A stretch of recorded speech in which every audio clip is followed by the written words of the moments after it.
All right. What is up, guys? My name is Baker Shields. I'll be your host of this new podcast I'm starting. I'm calling it the BAMNcast. BAM is an acronym for By Any Means Necessary, which is a mantra that I kind of picked up a few years back that I just think is a good overall. It kind of aligns with what I'm trying to do, like what I try to be about is that I'm going to accomplish things. I'm going to keep the promises that I make to myself. I'm going to be a good husband, be a good brother, be a good son, be all these things by any means necessary. It's kind of like a no compromises type of attitude.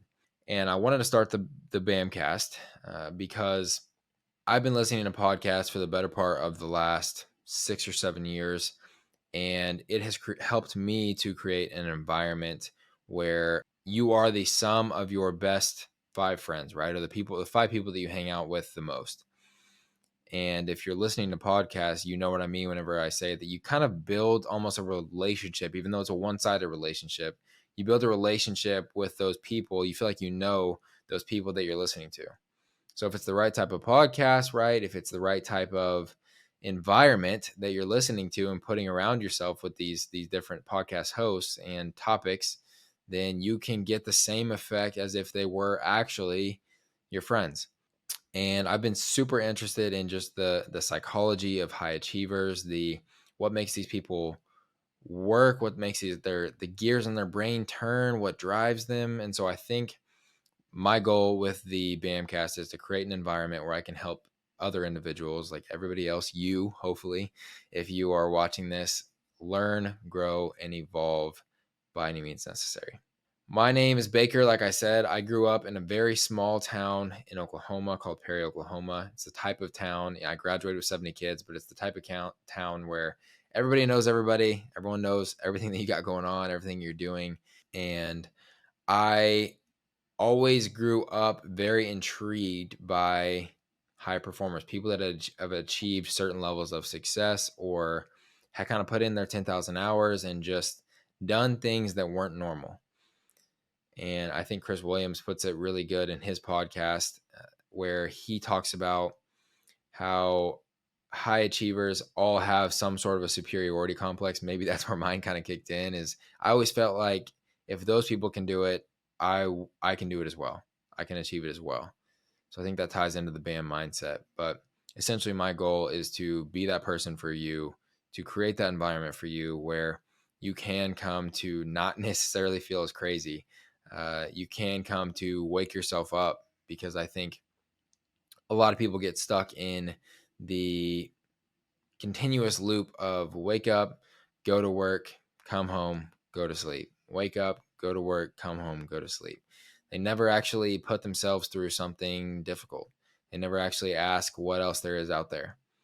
And I think it's a big part of growing and just our purpose as humans is to push those boundaries, to figure out who we really are. Because if you're never actually diving deep into that and trying to figure that out for yourself, you never really live, I would contest. Like literally, you never actually get to live and experience what life has to offer.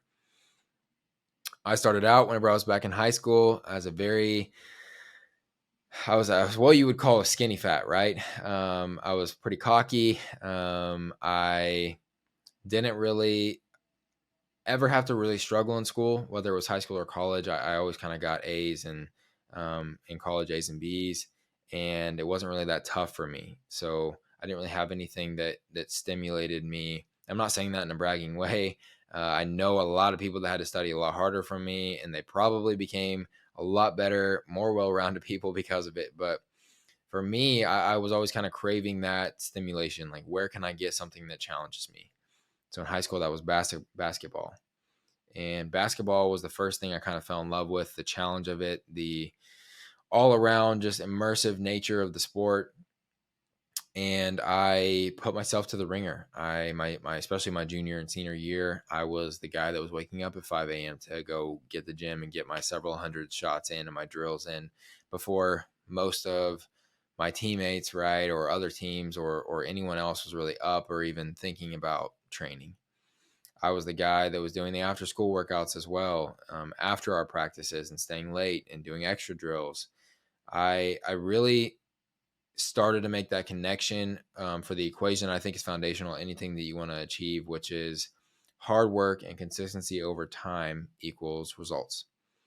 My game started to elevate. I started to score more points per game. I started to do high level things. I started to kind of elevate some of my teammates, and they wanted to hop in and do some of these workouts with me. And it really kind of first solidified the equation for me and first solidified what it looks like to lead and to do something that's not normal that other people can maybe latch onto or grab onto or use to wake themselves up. In college, I had a pretty bad knee injury, which I'm sure I'll talk about at some point on the podcast, that was due to my high school basketball days. That led me to not be able to play basketball anymore, which is what I wanted to do, was play club basketball and intramural stuff in college. And I didn't get to do that because of my knee pain. It was too severe, essentially. So I got into lifting. I was very much a bro at first. I was doing kind of like the bro split, which who doesn't love a good bro split? But I was very much into lifting, and I started to kind of look for, all right, this is something I'm not as knowledgeable about. I don't have as much stuff at my fingertips. I don't have access to all the things that I had access to in basketball that I knew to kind of use to grow and expand my horizons of what I'm capable of. So let me find somebody that does. Let me find somebody that was kind of what I was to a few of my teammates back in high school basketball, somebody that knows something that I can learn from, who's actually doing what I'm trying to do. So I sought out the guys in the gym. One guy in particular, his name's Matt Lauk. I sought him out because he just looked like he was moving differently in the gym. He wasn't social hour for him. His rests even seemed intentional. Every set, he kind of attacked it with like a certain level of intensity and ferocity that nobody else was really doing. It wasn't really an ego contest for him. He was just, you could tell it was different, very different. And I'd heard that he had competed and things like that. So one day I just put my pride to the side. I went up and asked him if I could work out with him. And he kind of nonchalantly was like, yeah, here's a date, here's a time, show up. And I showed up, which I guess a lot of the people that had come up and asked him for advice at different times did not show up typically. And it kind of surprised him. And so he honored his promise and took me through the ropes. And it was some of the most difficult training sessions still probably that I've ever been subjected to. But it also taught me about the sport of bodybuilding. It taught me about the sport of really just how our bodies can become art, how we can manipulate them in certain ways just by the movements that we're doing, by the diets that we're following, we can make things happen that a lot of, like, I didn't even think was possible. I thought I just had the skinny fat genetics, right? And I think a lot of people fall into that trap is, my environment or where I'm at currently that's just me. That's the hand that I was dealt. And that's kind of how I was until I started to train a certain way, until I started to eat a certain way, until I started to seek somebody out and listen to Matt and what he had to offer to me. And I put on a bunch of weight. I gained a bunch of muscle mass. Everybody, my friends all from back home all thought I was on gear, right? On PEDs, like steroids. And it was crazy to me that I could achieve some of those things or look a certain way that I was all of a sudden looking. I got talked into doing my first bodybuilding show back in 2019. I had no business stepping on stage. I dieted for way too long, died down way too far. I thought I could do a lot of it on my own. My coach kind of bailed on me a couple weeks out, and he wasn't that engaged in the first place leading up to that. But that also opened me up to the world of fitness coaching. I was kind of the typical guy that competed once, got certified, and wanted to be able to help other people do it as well. Two reasons is I was so infatuated by the fact that you can help like the amount of confidence that I got from subjecting myself to those challenges during my prep and what that kind of did for me as a person, how I saw everything else kind of elevate.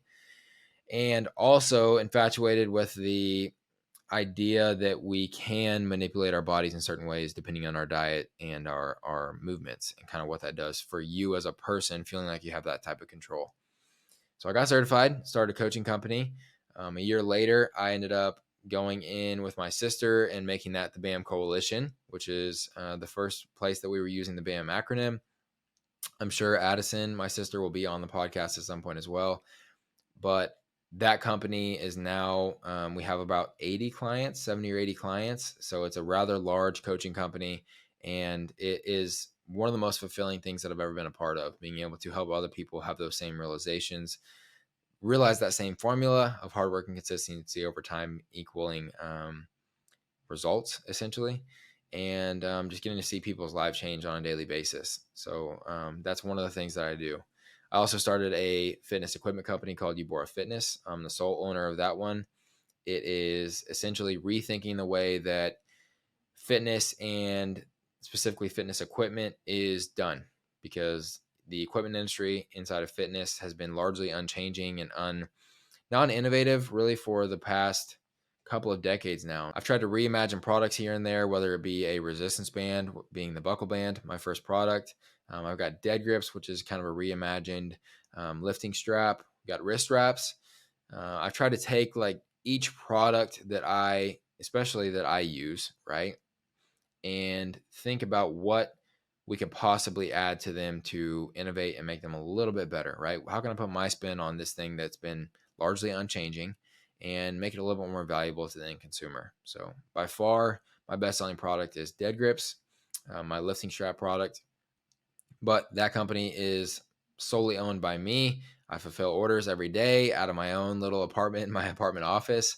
And it's pretty cool to see kind of where that company's at right now as well. E-commerce is a much different animal from the other stuff I'm getting into or am into right now. But it is very fulfilling to be able to see, to be able to just ship out an order. It's just cool that people spend their hard-earned money on something I created. Last and certainly not least, this is by far the biggest company that I'm a part of, is AR Funnel. So myself and Mike Krausen started AR Funnel mid-January, and this company is on pace to do possibly 7 figures, which even sounds like a dream to say. Possibly 7 figures in its first year of business, which would be absurd. But AR Funnel is essentially a software that helps coaches to acquire more leads and retain them for longer. Mike and I teamed up and created this software, like I said, back in January, and it's been just something that has kind of caught fire in the market ever since. And we've gone through a lot of growing pains. We've built up a team around kind of the product and the offering.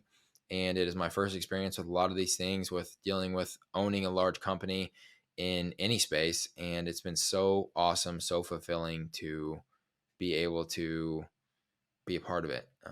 And Mike will be on the podcast very, very soon as well. So that's a little bit about myself. I want to end each episode by asking my guests what they are going to accomplish by any means necessary. And my main goal that I want to accomplish by any means necessary is I want to create things and inspire people that are that version of me that was just searching for something to push him. I want to attack problems that I see in the world with entrepreneurial and just creative solutions. And I want to be able to provide an environment or provide kind of my story in a way where it can help to push or inspire others to do the same thing. So I want to help to do my part to pass on what I'm learning as a relatively new entrepreneur. I don't consider myself even close to successful yet, but the things that I've learned so far and the small amounts of success that I've achieved here and there, I want to be able to kind of broadcast that story and document it as we go so that I can possibly be that person to somebody else on down the line. So I guess if this is your first episode, which it probably is not, if you're listening to this one, you're probably coming back later on and just checking out what I have to offer. But if this is your first episode, and if you haven't done so yet, it would mean a lot to me if you would go ahead and subscribe or follow the show on whatever platform you are watching or listening to it on. Whether it's Apple Podcasts, Spotify, or YouTube, hit that subscribe button, hit that follow button. I know that it supposedly is going to help me to get the podcast in front of more people. But this is a project I'm super excited to undertake and just take on. I want to commit to 1 episode per week. I'm going to be tapping into my way more impressive network than me. So this will be hopefully your most boring podcast episode maybe ever on the BAMCast. But I want to tap into my network. I want to share these guys and girls' stories and just show a little bit into their mind, get really selfish, honestly, and curious of how their brain works, how the way that they think, the way that they've gone about a lot of the problems that they've solved in their businesses and then their lives, and just really just get curious. I want to ask the questions that I want to know answers to. I want to learn it, and hopefully you guys resonate with that and enjoy that as well. So if you want to be a part of that, if you want to be a part of the community that I'm building with any of the businesses, they'll all be down in the description. And like I said, make sure to follow or subscribe wherever you're consuming this episode. Thank you guys so much for listening. Hope you're ready for a wild ride, and I'll see you guys in the next one.